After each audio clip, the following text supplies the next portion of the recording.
শ্ৰীমন্ত শংকৰ হৰি ভকতৰ জন যেন কল্প তৰু তাহান্ত বিনাই নাই নাই নাই আমাৰ পৰম গুৰু হে ৰাম আমাৰ পৰম গুৰু। প্ৰণাম বাবাই সমস্ত সকলোকে মোৰ ইউটিউব চেনেললৈ স্বাগতম জনাইছোঁ আৰু পিতামহ ভীষ্মৰ মুখ্য উৎসৱৰ কথা আমি আলোচনা কৰি গৈ আছোঁ। আগৰ ভিডিঅ'ত আমি পাইছিলোঁ পিতামহ ভীষ্মই সপাণ্ডৱসকলক প্ৰভু ভগৱন্তই এইয়ে যেন কাল মায়াৰ অধিকাৰী প্ৰভু ভগৱন্ত বাসুদেৱ শ্ৰীকৃষ্ণ বুলি চিনাই দিছে। আৰু ইয়াৰ পিছত পিতামহ ভীষ্মই বাসুদেৱ শ্ৰীকৃষ্ণৰ গুণ কীৰ্তন কৰি এনেকৈ মোক্ষ লাভ কৰে। আমি পাওঁ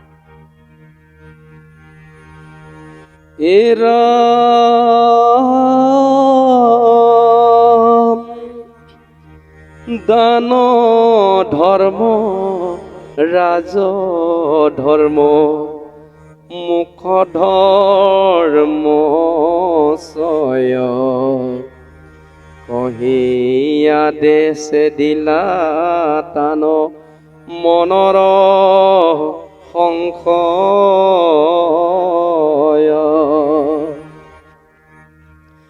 আৰ নাহি ভাগৱত ধৰ্ম সমান নামৰ কৃষ্ণ কুচিনাইলা এন্তে পৰম ঈশ্বৰ।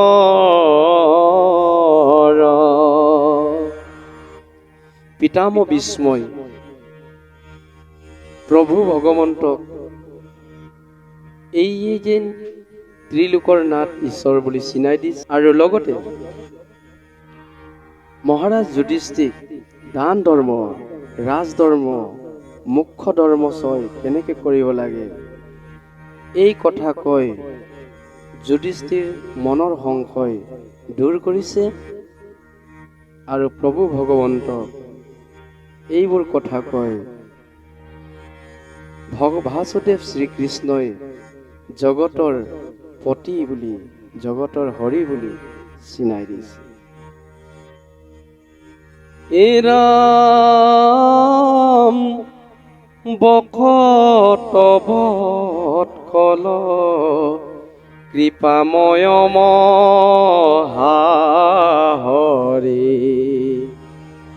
আহা নপাৱত ভাৱ থাকাহে কৰি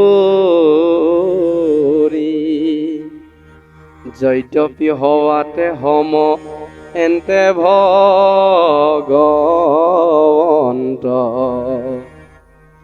ভকতৰ পক্ষপাত তথাপি কৰন্ত।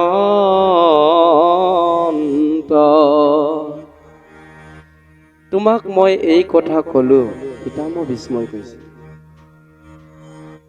তুমি সকলো এৰি পেলাই হে বাপ তুমি পৰম কৃষ্ণৰ চৰণতে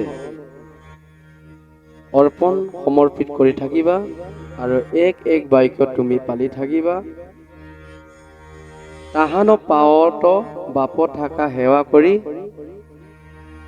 ভগৱান শ্ৰীকৃষ্ণৰ চৰণ চিন্তি তুমি সেৱা কৰি থাকিবা আৰু যদ্যপি সেৱাতে সময় এন্তে ভগৱন্ত তুমি যিমান যদ্যপিও নৱবিধ ভক্তি কৰিলেও শ্ৰেষ্ঠতৰ ভক্তি হ'ব তুমি ভগৱান শ্ৰীকৃষ্ণৰ চৰণ চিন্তা কৰি থাকিলে শ্ৰেষ্ঠতৰ ভক্তি হ'ব বুলি পিতামহ ভীষ্মই যুধিষ্ঠিক কৈছে। যদ্যপিও নৱবিধ ভক্তি अर्चन्नम वंदनम श्रवणम कीर्तनम विष्णुपाद सेवनम दास्य हाक्य आत्मनिवेदनम। তুমি সকলো যদ্যপি নৱবিধ ভক্তি কৰিলেও ভগৱান শ্ৰীকৃষ্ণৰ চৰণ চিন্তা কৰি থাকিব, ঈশ্বৰৰ গুণ কীৰ্তন কৰি থাকিব, তেতিয়াহ'লে তোমাৰ শ্ৰেষ্ঠতৰ ভক্তি হ'ব। এই বুলি পিতামহ ভীষ্মই পাণ্ডৱসকলক আঙুলিয়াই ভক্তিৰ কথা শিকাইছে।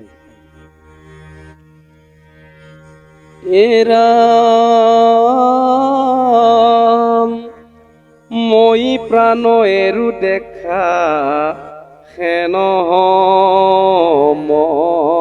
সময়ত আপুনি ভৈলন্ত হাকি আগেও উপগত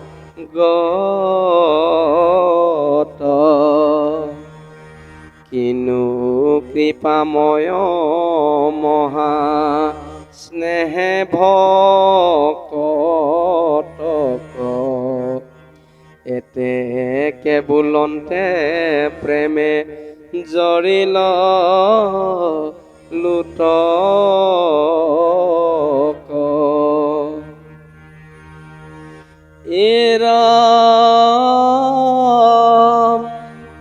হে কৃষ্ণ কৃষ্ণ আৱে মুহুৰ আগত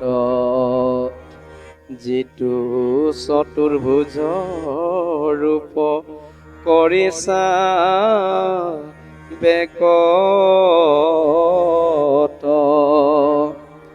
অৰুণ চৰণ চাৰু সুপ্ৰসন্ন মুখ পাখৰিলো হৰৰ বেদনা যত দুখ।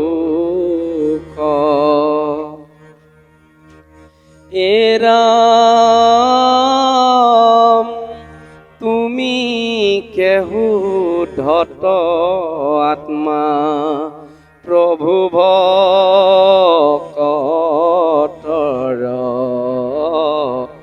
তোমাৰ চৰণে কৰো এতেক গোচৰ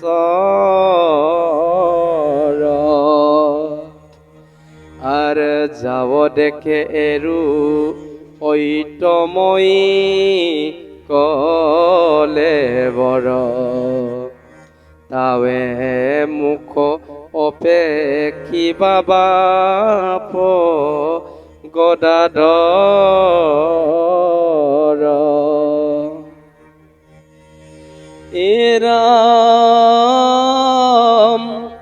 এতে কবুলন্তে প্ৰেমে পিৰিলা ভীষ্মক দ্বাৰে বহি যায় দুই নেত্ৰৰ লুটক থাকিলন্ত অম্ভি বিস্মে কৃষ্ণক নিৰেখি কৃষ্ণ ভৈলা আকুল ভকতি তান দেখি। হে ভাববাই সমস্ত পিতামহ ভীষ্মই হ পাণ্ডৱক কৃষ্ণৰ ভকতি কথা কৈ দেখুৱাই কৃষ্ণক চিনাই দিলে আৰু পিতামহ ভীষ্মই কৃষ্ণৰ কথা কৈয়ে প্ৰাণ ত্যাগ কৰিবলৈ লৈছে আৰু প্ৰভু ভগৱন্তক প্ৰাৰ্থনা কৰিছে যে হে প্ৰভু তুমি ভকত বৎসল, তুমি ভক্তক কেতিয়াও নাপাহৰে আৰু ভক্তক কেতিয়াও তুমি নেপেলাই, ভক্তৰ লগতে তুমি থাকে, সেইকাৰণে তুমি ভক্ত বৎসল বুলি তোমাক কোৱা হৈছে। এই বুলি পিতামহ ভীষ্মই প্ৰভু ভগৱন্তক কৈছে ময়োতো তোমাৰ ভক্ত হোৱাৰ কাৰণে তুমি মোক মোক্ষ প্ৰদান কৰিবলৈ তুমি আহিছে। মই জানিছোঁ প্ৰভু তুমি ভক্তবৎসল।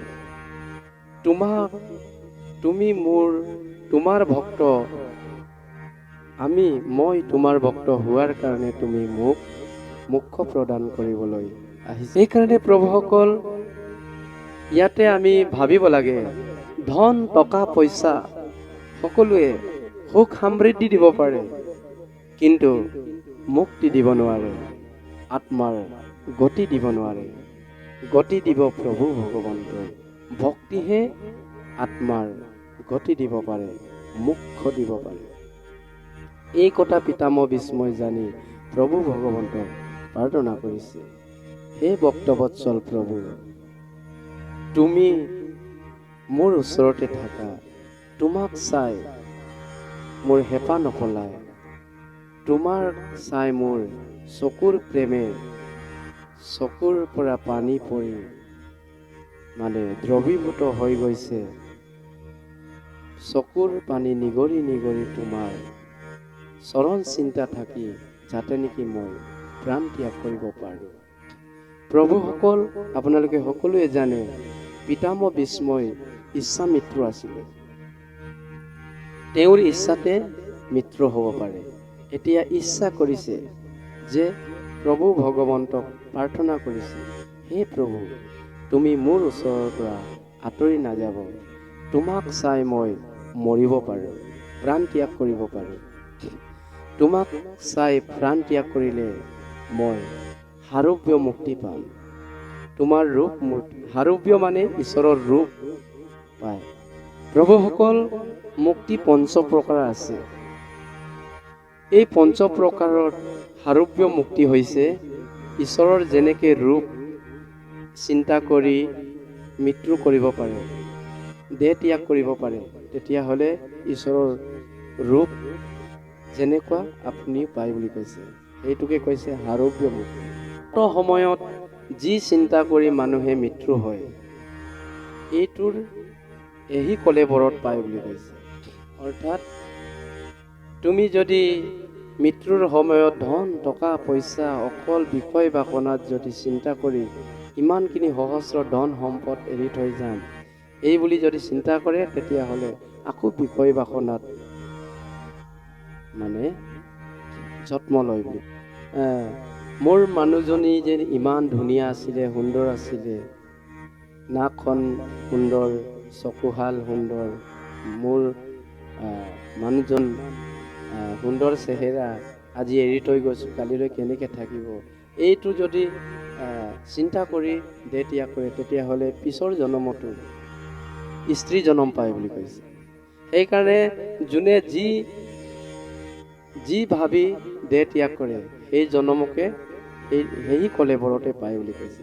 কোনোবা ঈশ্বৰ চিন্তা কৰি সুদৰ্শন চক্ৰক ভজি দেহ ত্যাগ কৰিছে, তেতিয়া সুদৰ্শন চক্ৰ পায়। ভূত প্ৰেতক যদি চিন্তা কৰি যদি দেহ ত্যাগ কৰিছে, ভূত প্ৰেত পায়। সেইকাৰণে মৃত্যুৰ সময়ত ভয়ে ভয়ে মৃত্যু হ'ব নালাগে, আনন্দিত হৈ মৃত্যু হ'ব পৰাকে আমি ভক্তি অৰ্জন কৰিব লাগে, ঈশ্বৰৰ চৰণ চিন্তা কৰিব লাগে। গীতাটো সেইবোৰ কৈছে, জং জং ব্যাপী স্মৰণং তেজন্তন্তি কলেবৰম তং তমে বৈতি কুন্তায় তদ্ভাৱ ভাবিত, এইবুলি কৈছে। যোনে যি ধৰণে যি ভাবে সেহি কলেবৰ ধৰে।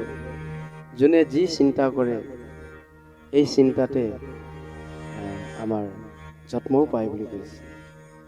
সেইকাৰণে প্ৰভুসকল, আমি মৃত্যুৰ সময়ত পিতামহ বিস্ময় যেনেকে ঈশ্বৰৰ ৰূপ চিন্তা কৰি মৃত্যু হৈছে, ঠিক তেনেধৰণে আমি ভক্তসকলে, হিন্দু সনাতন ধৰ্মীয় হিন্দু সন্তানসকলে প্ৰভু ভগৱন্তক চৰণ চিন্তা কৰি যদি আমি দেহ ত্যাগ কৰিব পাৰোঁ, তেতিয়াহ'লে হাৰব্য মুক্তি পাম। আৰু মৃত্যুৰ সময়ত যদি প্ৰভুক চিন্তা কৰি যদি আমি মৃত্যু হ'ব নোৱাৰোঁ, তেতিয়াহ'লে আমাৰ দুৰ্বাসনাই দুখে দুখ, নৰক যন্ত্ৰণা। সেইকাৰণে আমি সৰ্বদাই আমি ঈশ্বৰক চিন্তা কৰিবলৈ অভ্যাস কৰিব লাগে।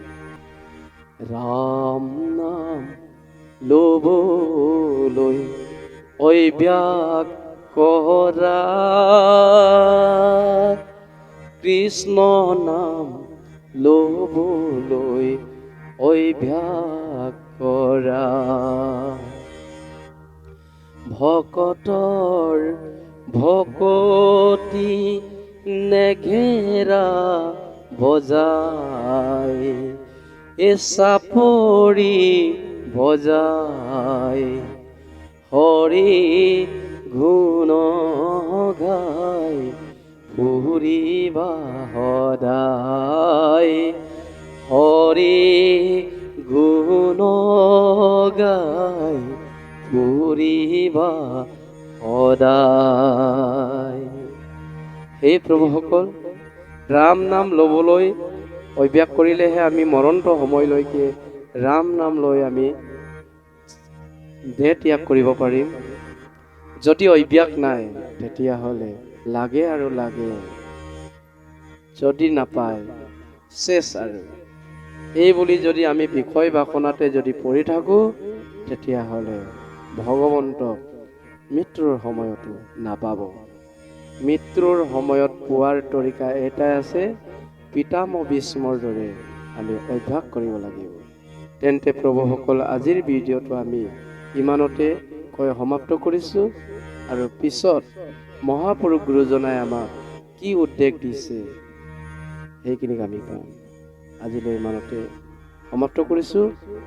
সকলোৱে নিৰোগী হৈ থাকক, সকলোৱে আৰোগ্য হৈ থাকক।